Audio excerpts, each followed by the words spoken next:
Bonsoir, Mesdames, Messieurs. Le remplacement du pont Alexandra ne sera pas sans impact sur l'environnement. Des analyses préliminaires prévoient que ce sera près de 80 000 tonnes d'équivalent en CO2 qui seront relâchées dans l'atmosphère pour la déconstruction et la reconstruction du pont. Très bon précède. On en parle avec Antoine Fontaine. Alors, Antoine, c'est un processus qui va laisser sa trace ça, au centre-ville, remplacer le pont Alexandra.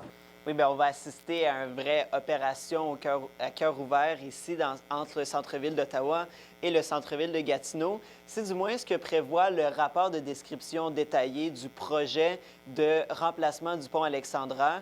Alors, les travaux auront lieu entre 2028 et 2032 et auront un impact sur l'environnement. On estime à 80 000 tonnes d'équivalent CO2 l'impact environnemental. Ça, c'est comme si on relâchait 80 000 tonnes de CO2 tout au long des processus de travaux. On compte à peu près 14 000 tonnes qui sont associées à la construction, à la destruction, pardon, du pont actuel.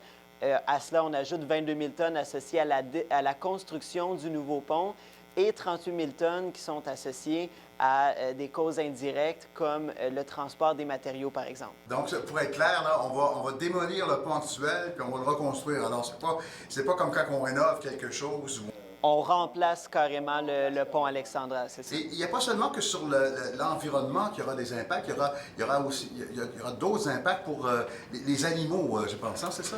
Oui, la faune et la flore qui fréquentent l'environnement du pont sera affectée par les travaux. On peut penser notamment aux hirondelles qui aiment faire leur nid dans les poutres d'acier du pont, certaines espèces de chauves-souris aussi qui aiment se pendre après le pont, des espèces d'amphibiens qui fréquentent les alentours du pont.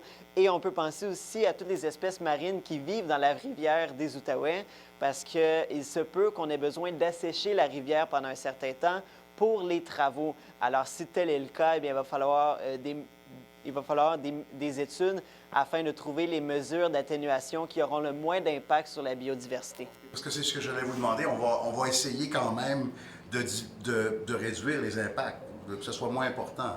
Les impacts ne sont pas encore connus.